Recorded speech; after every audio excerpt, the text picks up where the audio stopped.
What's up, everybody? It is Friday, November 23rd, Thanksgiving edition preview show coming at you guys right here from the Panthers Studios, aka Trip's spare bedroom. Hope you all had a fantastic Thanksgiving. Billy, how was yours? What did you eat? It was What's good. your favorites? Deviled eggs are my favorite food. I'm just not a deviled eggs. I love eggs. I just don't like deviled eggs. That was the first thing I said. People probably think I'm weird for that. Did you make deviled eggs? And of course they made deviled eggs. That's probably my favorite. And stuffing. Stuffing? See, I don't like stuffing either. I'm a pretty simple guy when it comes to Thanksgiving. Give me turkey, fried, preferably. See, now that does sound a little bit more picky as a start here. Sweet potato casserole. Yeah, mac and cheese, maybe. I don't really know if you consider that just a Thanksgiving thing, but we never had potatoes mac and cheese. Is huge. Mashed potatoes is huge. Trying to think what else. I mean, there's so much stuff, but I mean, how about for dessert? Ooh, I can do about anything for dessert. Pies obviously are a big one, typically for Thanksgiving. We've done chocolate pies. I like that. You ever had a pineapple cheese casserole? I think I've had it because I went to your family's Thanksgiving. Yes, and it's actually delicious. Yeah, it sounds weird. As a kid growing up, I never tried it because it was like, ew. But when I got older and finally tried it, it's one of my favorite dishes at my family's. I think that was the first time I ever saw that. I was like, that sounds gross, but it was good. We had pumpkin, pecan or pecan, however anybody says it, pecan, and spiced apple salted caramel cake that was made from scratch. That sounds pretty good. Really good. Sounds pretty daggone good. Nudie, I see y'all jumping in on Facebook over there. Appreciate y'all tuning in with us. Y'all give a list of y'all's favorite Thanksgiving sides, entrees, or whatever you might like. What's your like most overrated turkey Thanksgiving dish that you think? It's got to be cranberry sauce. I don't eat it. I don't either, but I'm my mom bought a couple cans because she thinks everybody eats it. She says who eats cranberry sauce, and 2 people out of the 10 that were there raised their hand. I feel like it's mostly older people. It's like Jell-O, and I'm sure, and I love Jell-O. That's just, it's not the gelatin part that bothers it. It's just not good to me. Yeah. I don't know. I don't like it. Green bean casserole is one thing I don't touch. Yeah, I know. My family loves it. I don't do green beans. Yeah, I don't. I like green beans. I just don't like green bean casserole. I hate green beans. That's just not a good mix, in my opinion. But anyway, Billy, we're gonna get down to brass tacks here, if you will. Big game coming up this week, Billy.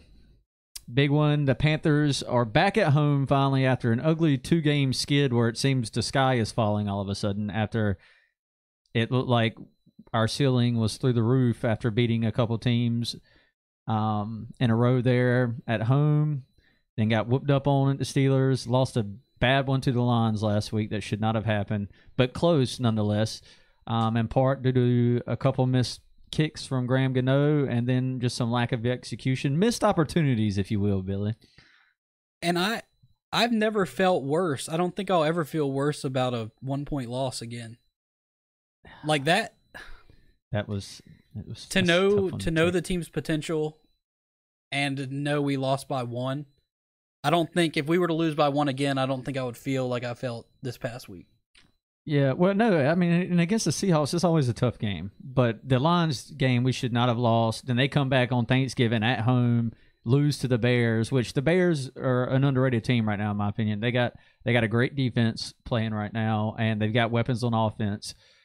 Chase Daniels actually played pretty well, filling in for Mitch Trubisky. So, I mean, that's not like it. That would have been an upset had the Lions won, but we shouldn't have lost to the Lions is the point here. And the difference there was a defensive touchdown. Yep. I mean, so another very close game. Christian Angel on Facebook chiming in saying Funchess having 5 to 6 drops didn't help either. No, it did not. Really bad parts on all sides. I've seen the defense get a lot of flack for that game. And the fact of the matter is, really, the defense didn't play terrible. Yeah, they gave up a bad opening drive, and they gave up a late one in the fourth quarter. Other than that, they held them to field goals the rest of the game. Kept them. I know Kerryon Johnson went out early in the second half, but they held the Detroit Lions, under 100 yards rushing. And outside of that, those first drive or two, they had shut down Kerryon Johnson. I think he had 1 yard through like a quarter and a half of play. They gave up chunk plays here or there, but they never broke and gave up another touchdown until late. If you hold a team to 20 points in the NFL, your offense should be able to get the job done, especially this day and age. Yeah, and when you put it that way, 20 points in the NFL is not a lot this year. No. When you look at what people are putting up, 20 points, our offense has the ability to outscore.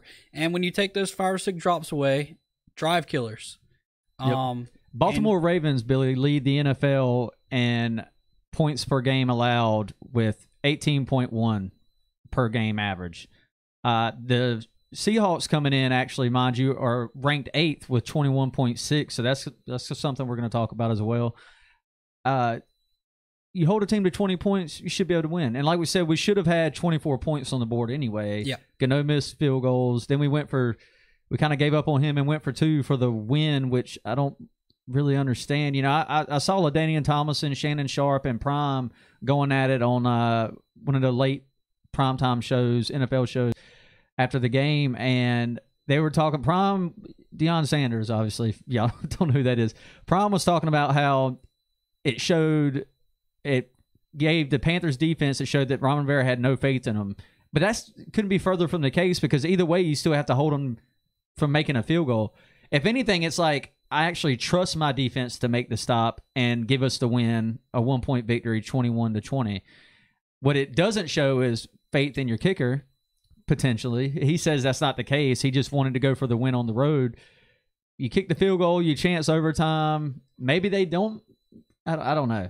There was a minute left, and they had 3 timeouts. I mean, looking back, you should probably kick. I know in the post-game show, I said either way, it didn't really bother me, and it still kind of doesn't, because, I mean, I believe Gano probably would have went out there and made the kick. We go into overtime, live to see another day. That's fine. I'd have been happy with that. I like the aggressiveness, though. You can't sit here and get on this coaching staff for not being aggressive, and then they get aggressive and then down them because it doesn't work out. And we don't know. We can armchair quarterback it, but who knows? We kick it, we tie it, they come down, they score, we give a big pass play. You don't know what would happen if we kicked that extra point. All hypotheticals, but you know, right now we're talking about Panthers' inconsistency going into hosting Seattle here.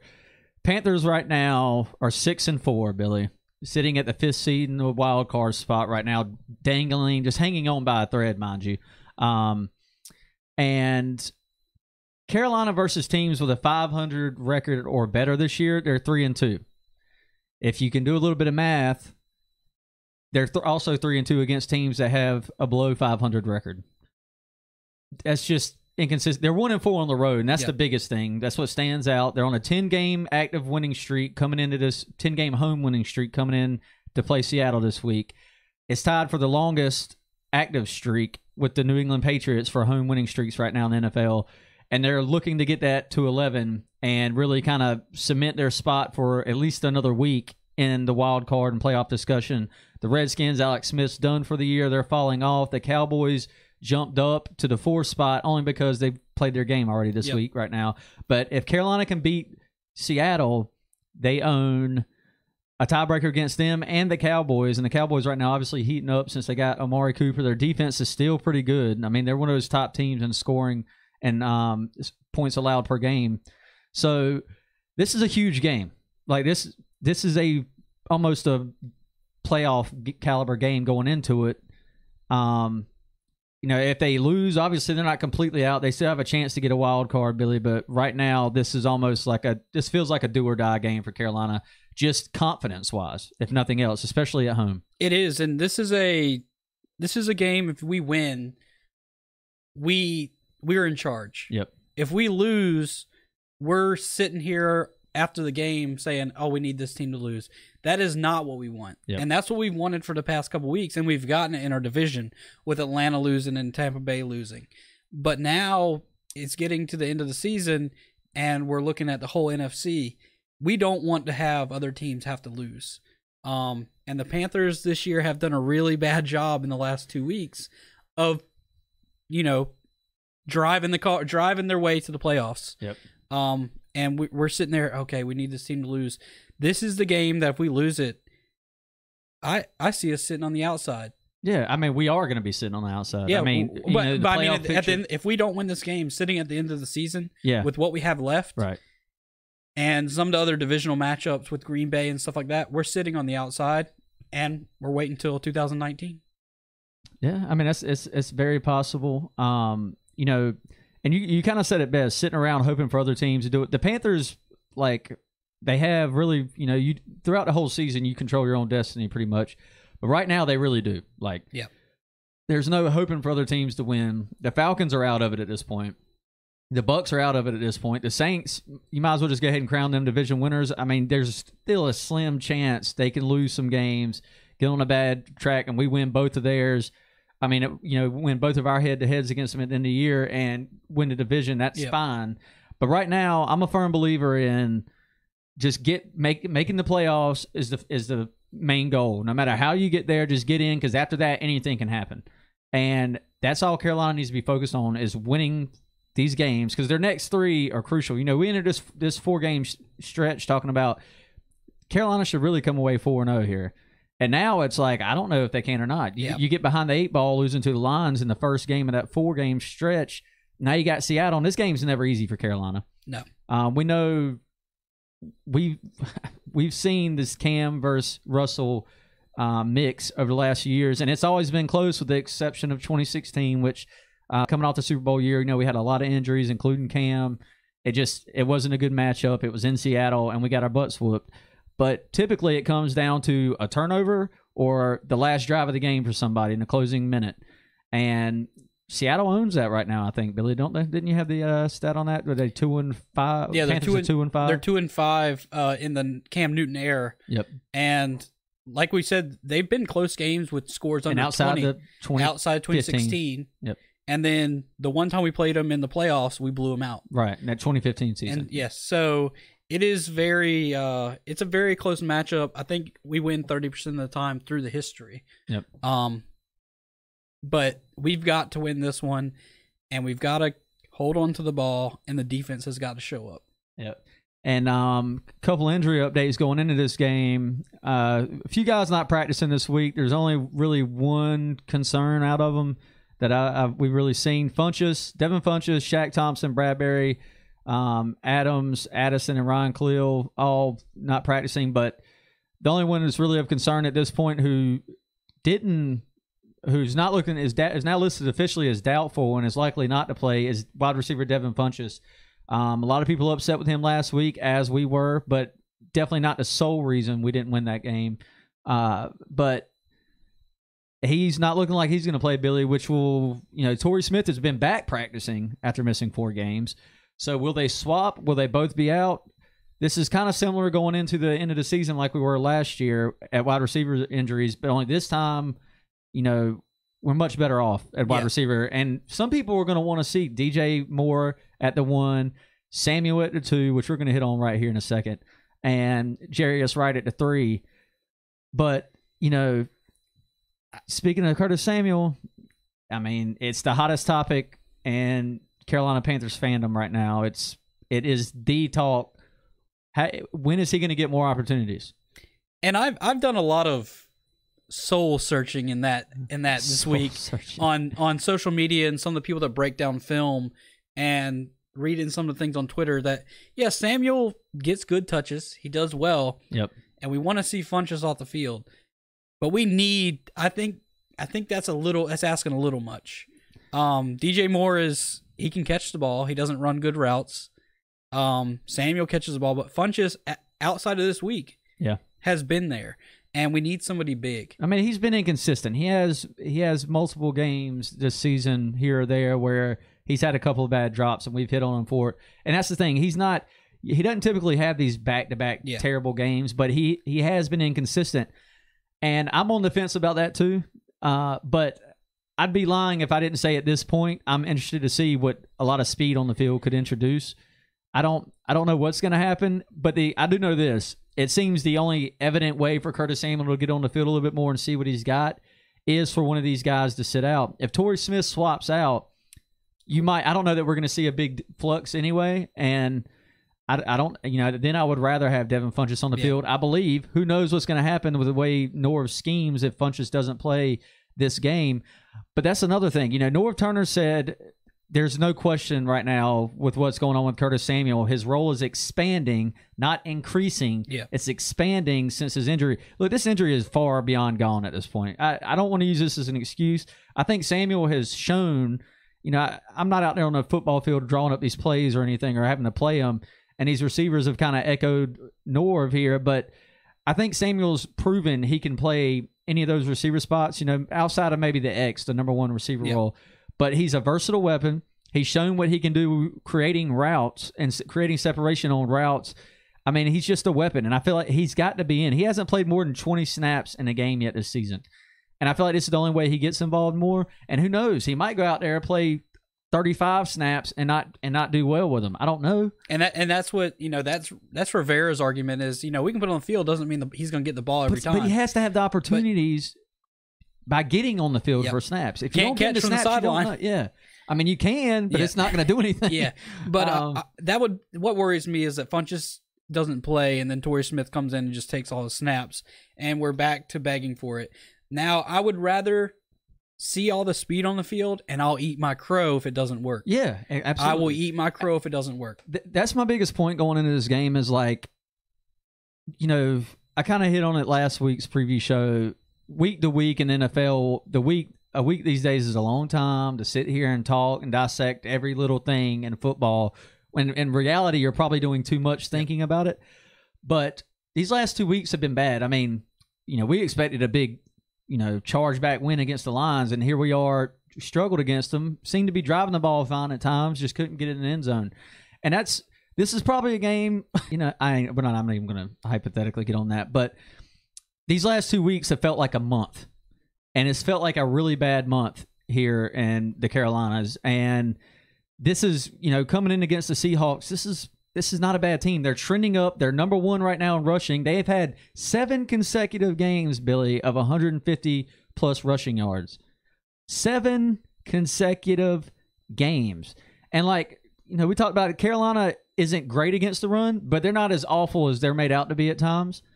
But they give up chunk runs. They do. At times, and that's what hurts. And you're not going to be able to do this. They got so many different running backs. And they give up all their yards in the first half. Yeah. Second half is the adjustments and maybe, we've been playing for a half. Yeah. Let's start make tackles. So it's going to be hard to keep them under 100 yards.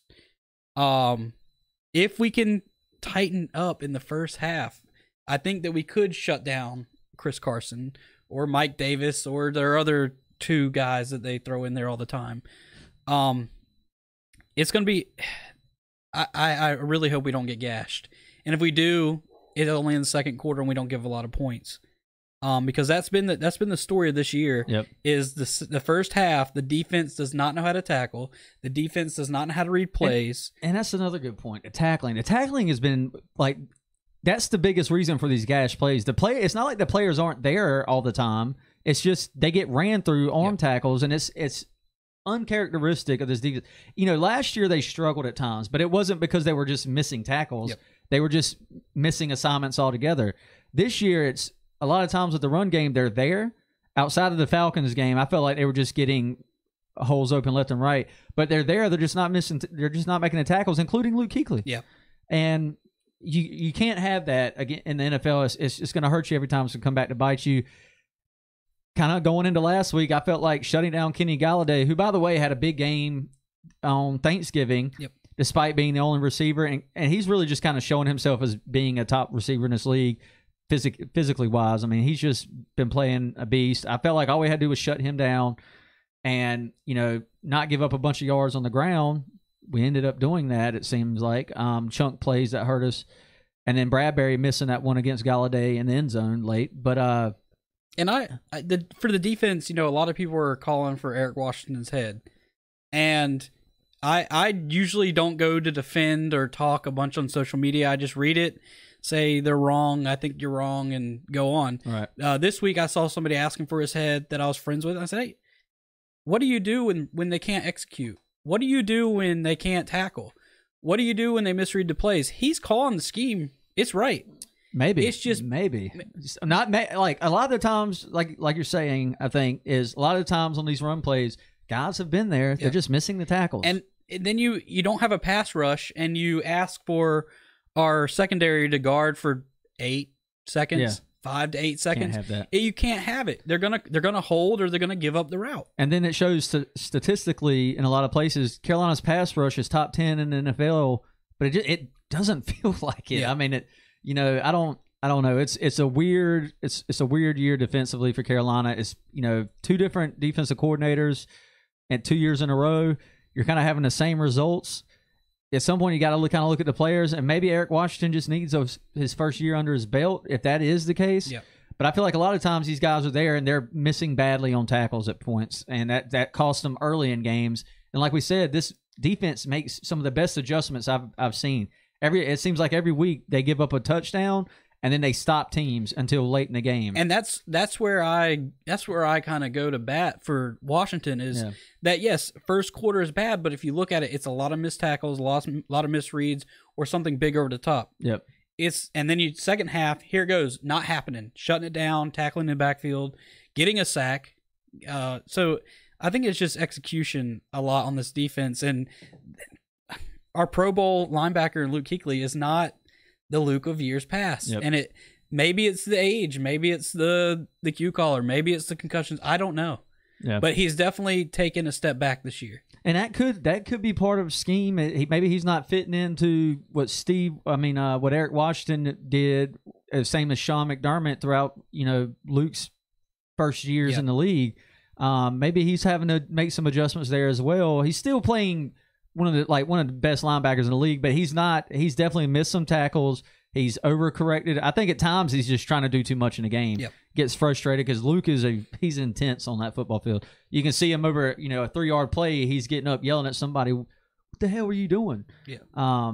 But so it's going to be interesting to see. Talking a little bit more about that X spot receiver. Norv Turner did say if Funchess can't go, it'll be back midi on Sunday. So it's going to be interesting to see how many snaps Curtis Samuel gets, number one. I don't think that's the end-all, be-all to the Panthers' woes right now, but I think it could definitely help get them in the right situations. And, Billy, we've kind of hit on it, too. These last 2 weeks, it seems like the creativeness from Norv Turner that we saw during those few weeks wins in a row with the Ravens and the Bucs and everything, it's just disappeared. It seems you just don't see a lot of the misdirections, the counters, just the scheming as a whole. I don't know. It's just been weird. It doesn't seem like it's been a whole lot. And it could be, they put a spy on Cam in the Pittsburgh game, and the one misdirection we tried was blown up. Yep. So maybe they figured out teams have figured out how to stop it. We didn't see it at all last week. The one we saw in Pittsburgh was blown up 5 yards in the backfield. Thanks for the sub, whoever that was on YouTube. If we get all this speed out here and we don't have Funchess, there better be a lot of it. Right. There better be something, some gadget plays, something to keep Seattle honest and to keep them on their toes, because it worked. Yeah. If they blow it up once, try it again later. Mm-hmm. Because it's got to work at some point. Thomas Hayes bringing up a good point. I think our D line isn't soaking up the blockers for Luke like we're used to seeing, and I kind of brought this up. I think it was last week. I was talking to somebody on Twitter, and that there might be something to that because coming in, we talked about how Dontari Poe hasn't been doing a whole lot. Kyle Love's kind of been the star there outside of KK Short, and I don't know that last year they still kind of struggled the same way they're struggling this year. I think Star Latulippe may have been a little bit more important than a lot of us are thinking, and again that could come down to scheme. But for the most part, I felt like this defense, we're still seeing a lot of blitzing. But he's got a point there. You're seeing these wide zone running schemes, guys missing assignments, and I feel like that could be in part due to these tackles inside, not necessarily like KK, but because KK is still having a pretty good quiet season, I think.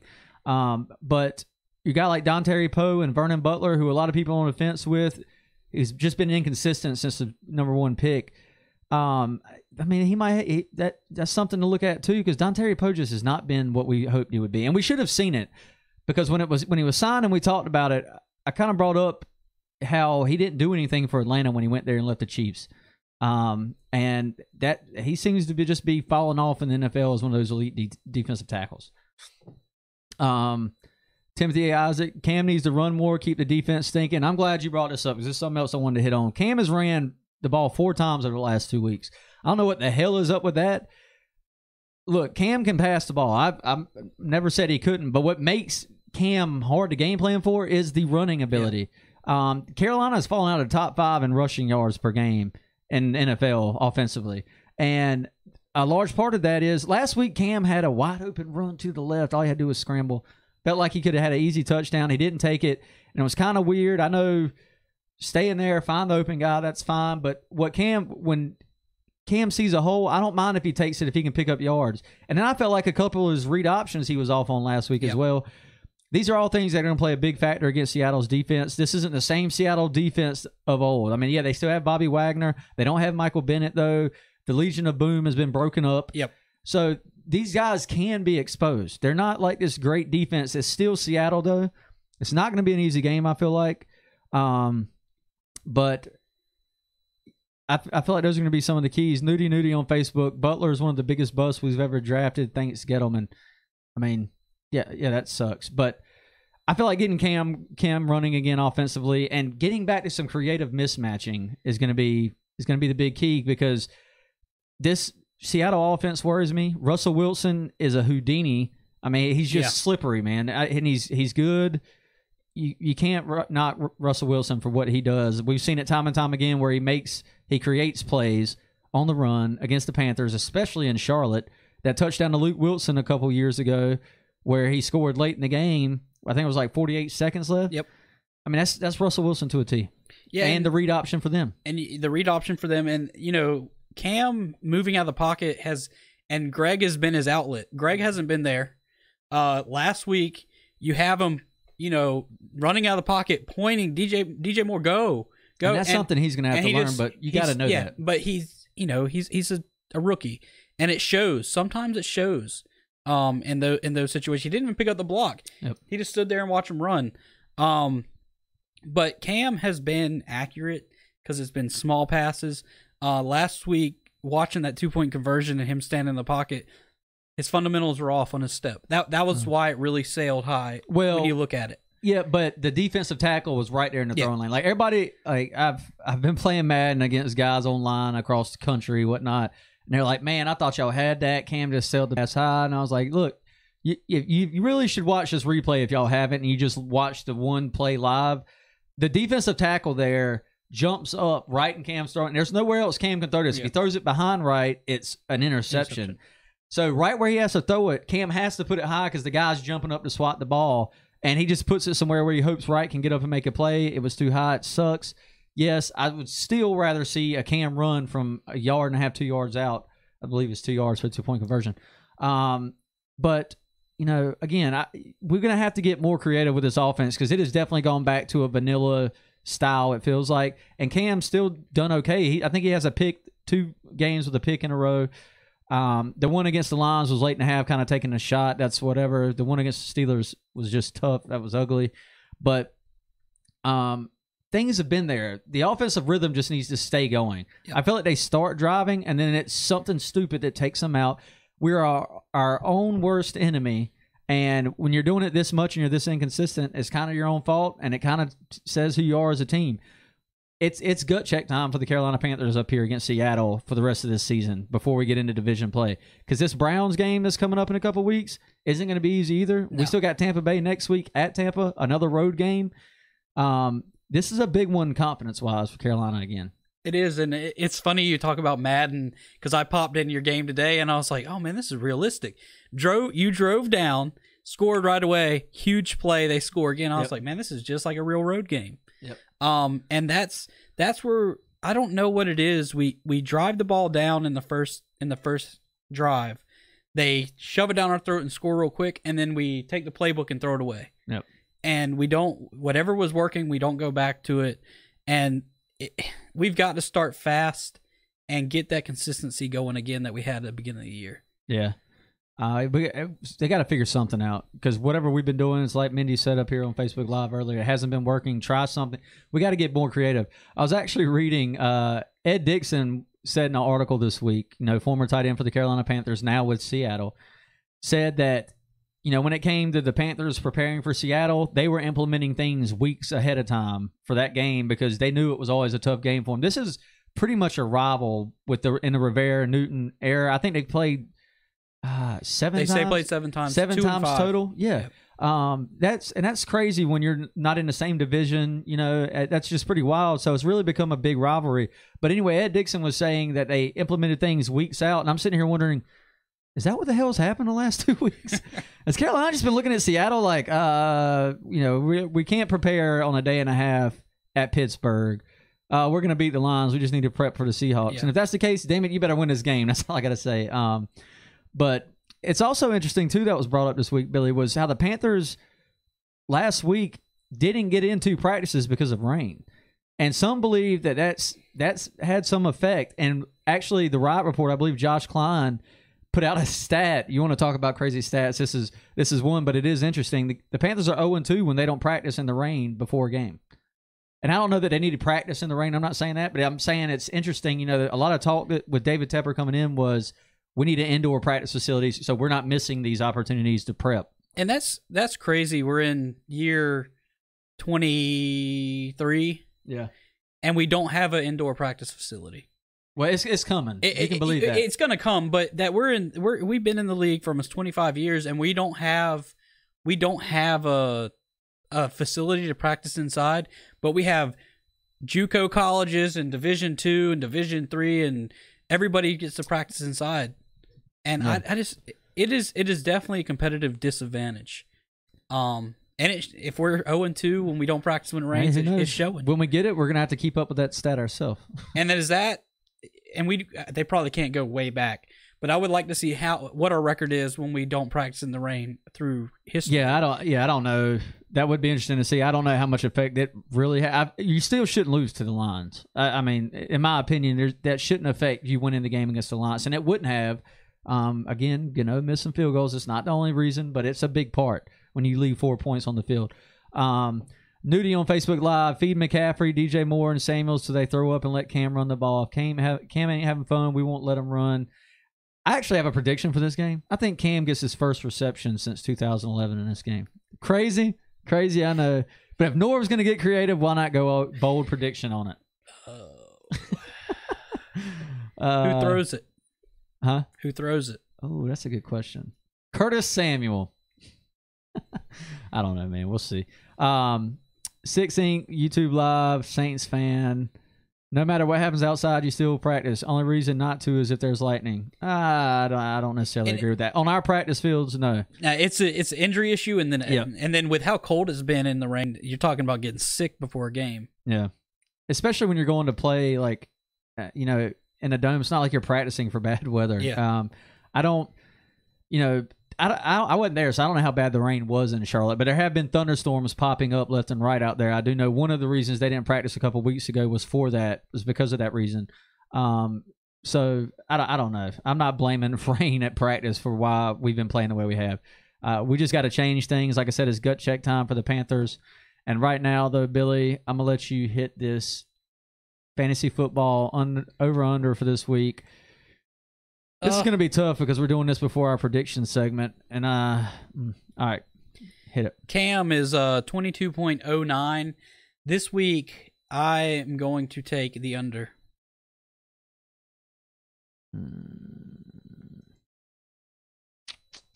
What did I get? 2 touchdowns last week?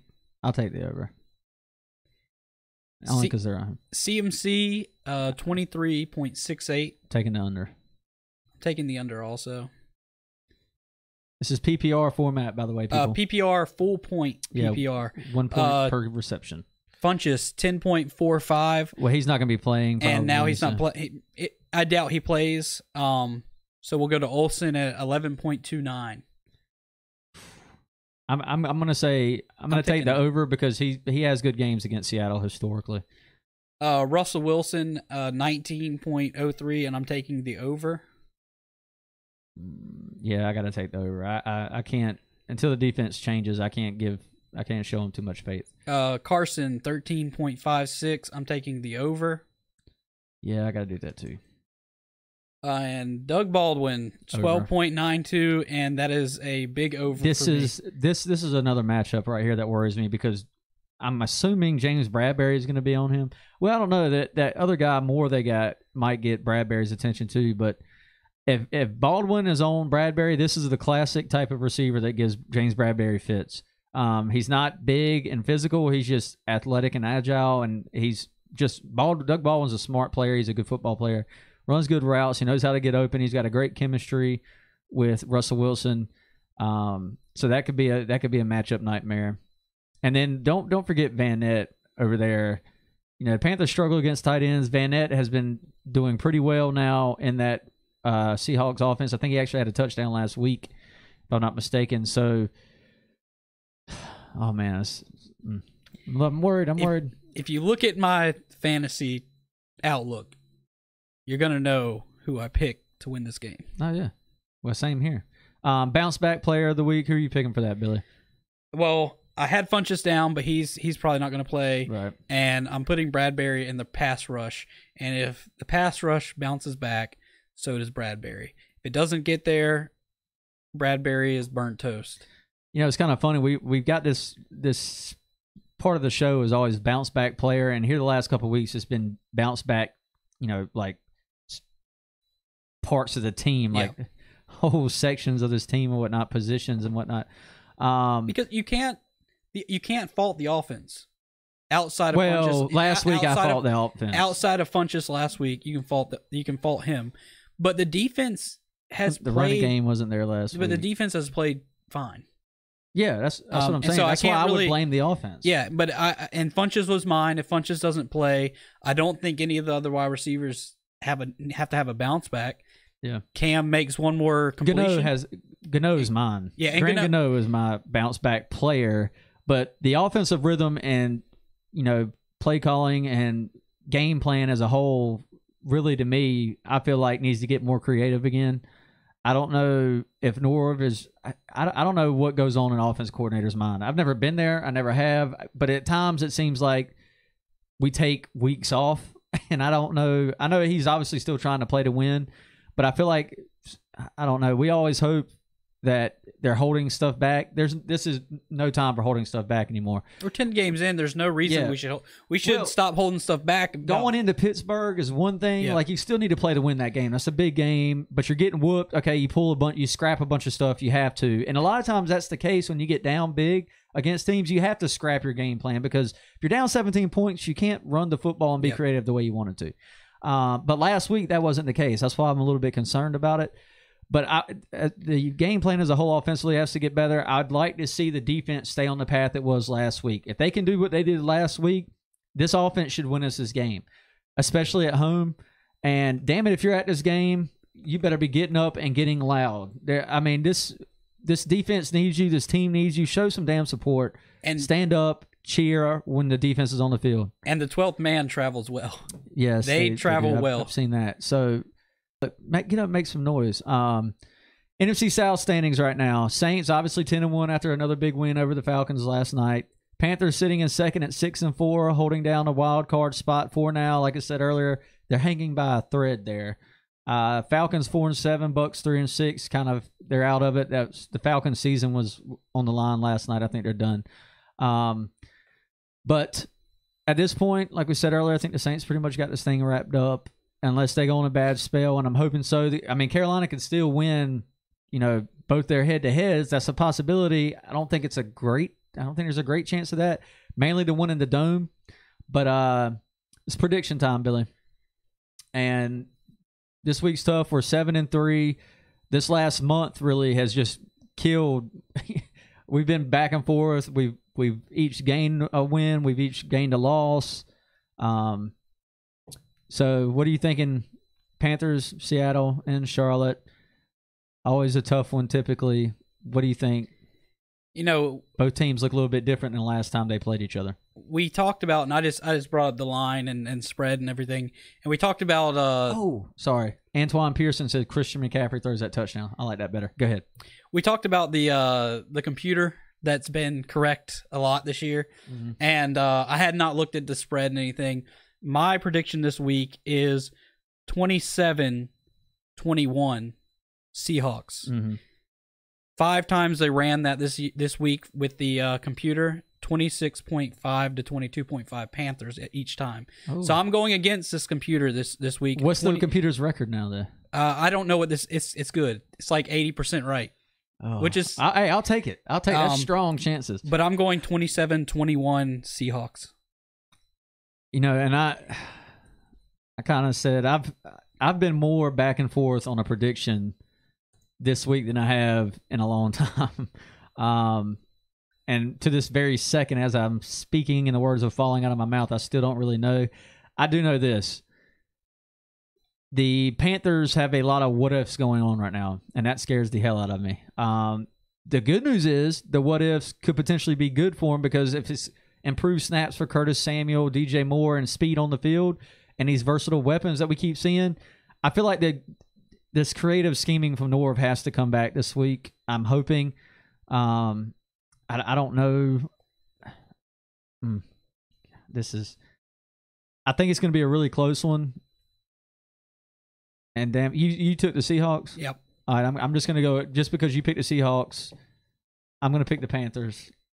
Not very confidently. I think, we haven't kept track because we're tied right now. We're 7-3. We are tied, but I think when I picked the Panthers to lose, they win. I've been right. No, that's right, because the Steelers. Yep. I've been right. Yeah. When I picked the Panthers to win, I've been wrong. Oh, man, so this is so tough for me. Batting like 100% when I picked the opposing team. Yeah. Jeez, this is tough. I really don't know, Billy. I think it's going to be like I'm going to go 24-21. Now, who am I going to pick to win? I gotta go Seattle too. There's just too much going on for Carolina right now and what they've looked like the past 2 weeks. But this is a gut check game for them, so it's one they could definitely win. But there's just too much going on. I don't know that I can pick them if I'm playing you on the spread. So, bye playoffs. No, what the hell with it? Give me the Panthers. I'm not giving up. I'm not buying it this week. They might not make the playoffs, but it's not going to be this week. All right. I'm going to go against you. 24-21 Panthers. Yeah, damn it. Give me that. Somebody's got to break free from this 7-3 spell for the better record, and it's not going to happen if we're both picking the same people. All right. So we'll see. Only because they're at home. Otherwise, this wouldn't even be a close game, in my opinion. Still might not be. And I'm betting against the 10-game win streak.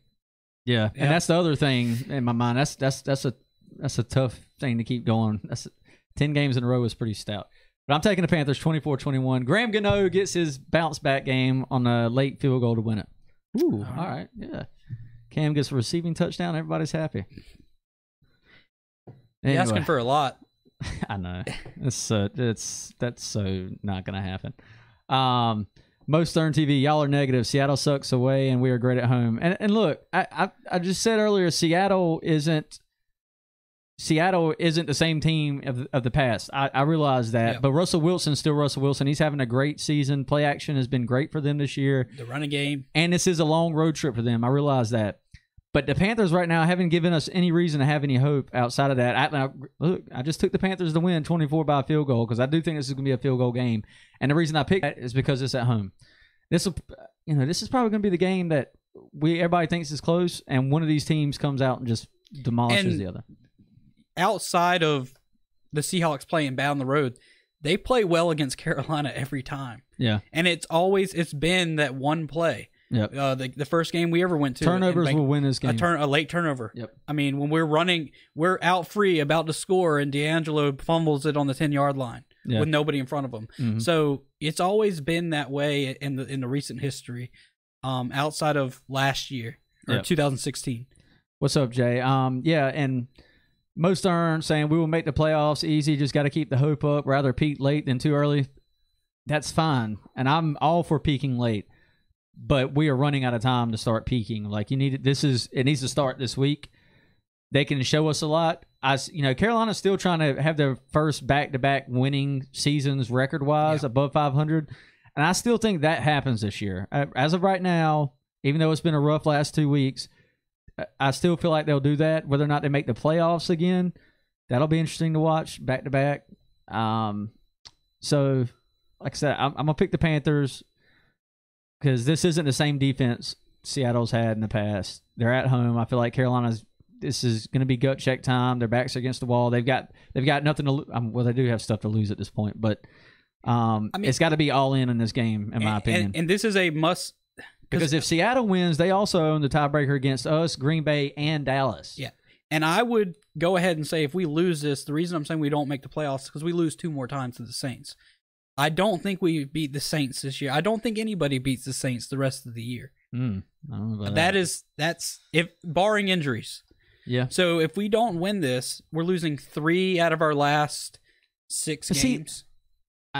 The Saints are going to lose another one somewhere. I still think they're the best team in NFC right now, and they're right there with the Rams. The Rams defense has some stout players that can make.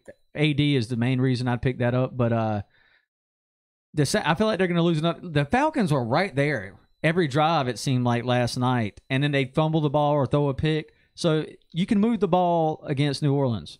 I don't think that's not like a big issue, and they were in New Orleans.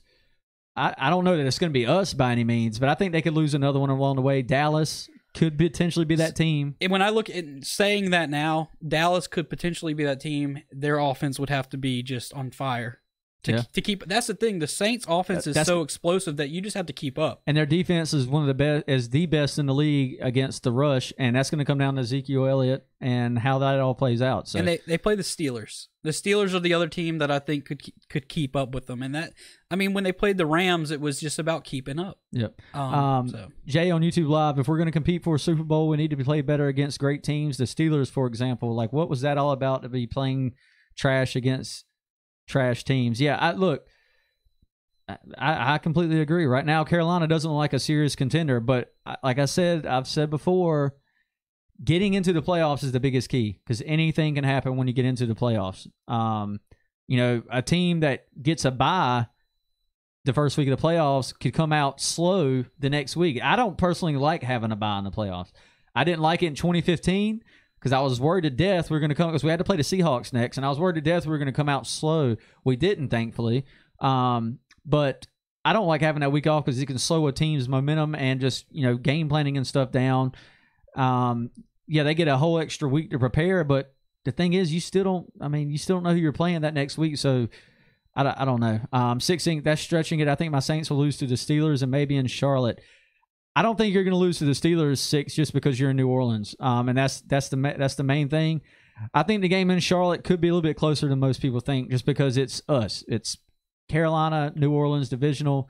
But that depends on how we play these next couple of weeks. I'm not making that judgment call right now. And I would hope it's close in Charlotte. Because we're going to be there. And I don't want to go and get my ass whipped again. You've already seen a blowout. Yeah. I've never seen one. I don't want to be a part of it. Yeah, I don't either. This one I will be able to leave, though, if it happens. No, but back to Seattle. It could be a very good game. It's gut check time for the Carolina Panthers and how they're going to do everything. So, Billy, I guess we'll have to see, man. I'm so nervous. It feels like the game's tomorrow because of the holidays off and stuff, but it's definitely 2 days away, so it's going to be a long 2 days. Anyway, y'all go ahead and hit like, follow us on Facebook. If you are watching this, share it. Drop y'all's predictions in the comments as well. We'll read some of those off before we get off the show for whoever gets them in there. But go ahead and like and follow us on Facebook. Follow us on Twitter right here. I'm at TripMorgan6. He's at BHarless Talk to us during the game, during the week, whatever you feel like. Tweet at us. We'll love to talk Panthers football in general, or just, what your favorite food or beer is. I don't care. If you're on YouTube, I heard a couple of people subscribe earlier. Thank you. Hit that subscribe button if you're watching. Join us each week. We will be live following the game Sunday, hopefully talking about a win. I don't care how it comes, but hopefully talking about a win, advancing to 7-4, and having a couple tiebreaker advantages heading into the Tampa Bay game in Clearwater, Florida next week. But until then, guys, for the Panther Source live preview show, I'm Trip Morgan. I'm Billy Harless. Y'all keep pounding, and we will see you Sunday afternoon.